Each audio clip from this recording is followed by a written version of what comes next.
Landowners and homeowners are subject to a variety of state and local laws related to forest fire protection. These range from rules regarding what activities you can and can't do during fire season to local regulations regarding home siting and slash disposal. This presentation provides a brief overview of some of the key laws. Citizen Fire Academy volunteers aren't expected to know the details of the rules, but should have a general understanding of the types of laws related to fire protection and the activities they regulate. For more information, see the suggested references. When forest fuels become dry and local weather conditions become increasingly hot and dry, ODF declares fire season and regulated closures to minimize the risk of someone accidentally lighting a wildfire. The timing of fire season varies from area to area depending on local conditions, but generally it starts in late spring or early summer and runs through early to mid-fall, again depending on conditions. Fire season is usually ended when fall rains and cooler conditions substantially reduce the fire hazard. Fire danger ratings run from low to extreme, and restrictions on public and commercial activities increase with each increase in the level of fire danger. Fire season initiates regulation of both public outdoor activities on private and state lands and commercial activities on forest land. These restrictions will be discussed in the next two slides. A red flag warning is issued by the National Weather Service when critical fire weather conditions are predicted or present, resulting in the potential for explosive fire growth. The warning is issued to notify and remind the public to be especially careful and vigilant. Red flag warnings are usually associated with very low humidity, warm temperatures, strong or erratic winds, and dry fuels. Typically, these conditions are found during fire season, but they can occur during any time of the year. For example, the map shown on this page is from January 25th, 2014. Open burning is prohibited during fire season. In some localities, burn barrels may be used early in fire season. The operating hours for chainsaw use in non-agricultural mowing of dry grass are regulated during fire season. At the start of fire season, when the fire danger is low, there are no restrictions on the hours of operation, but as the fire danger increases, chainsaw use and mowing may be confined to the morning hours. These activities may be prohibited altogether when the fire danger is high. During fire season, campfires are only allowed in designated campgrounds.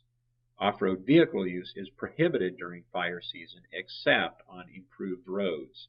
These are roads suitable for passenger car travel, which are clear of flammable vegetation and debris.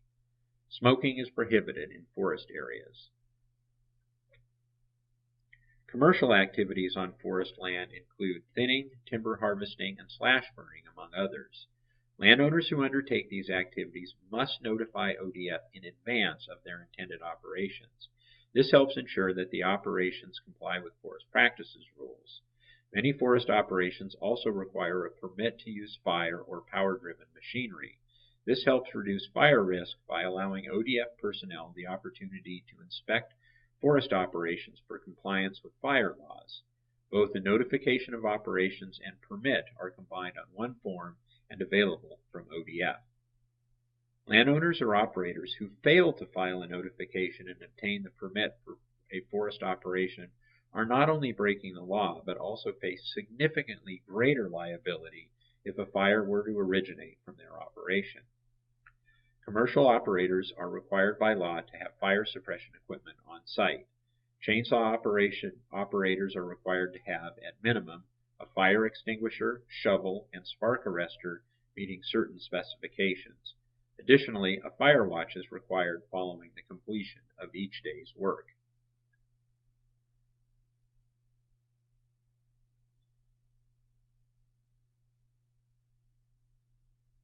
Industrial fire precaution levels were established to minimize the risk of wildfire from timber harvesting and other forestry operations during fire season.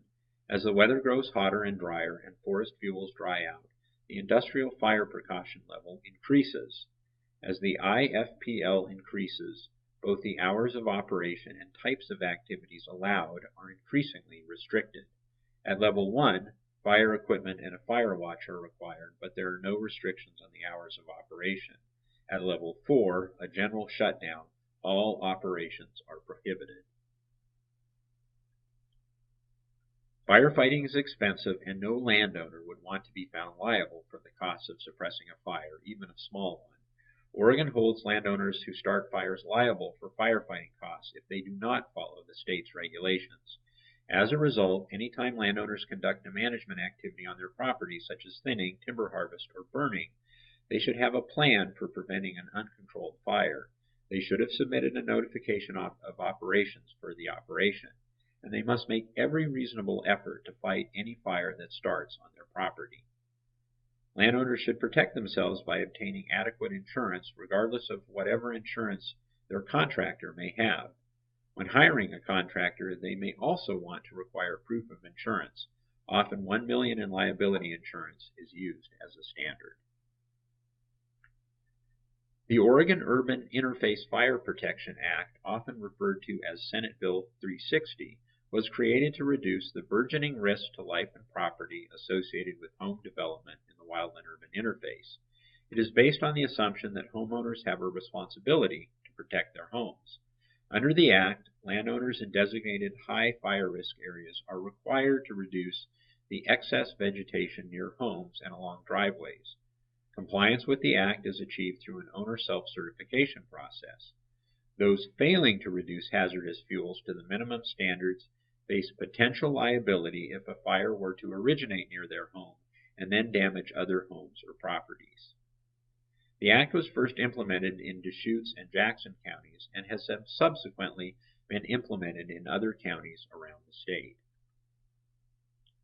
Some Oregon counties have established rules governing new home construction in the wildland-urban interface. These rules require newly constructed homes to meet minimum standards for fuel breaks, roof materials, and emergency vehicle access, among others. Specifics vary by jurisdiction. Likewise, some municipalities require logging slash to be chipped or hauled away rather than burned. Check with the appropriate authorities for regulations that may apply in your area. Local forestry agency officials who oversee fire regulations are usually aware of these guidelines. Open burning is tightly regulated in most areas, especially near cities where there is a concern about smoke and air quality. Many fire districts and cities require burn permits and limit the days you are allowed to burn. Call your local fire district for specifics. Escape debris burns are a common source of wildfire, so burn with care. This topic will be discussed in more detail in the fuels reduction module.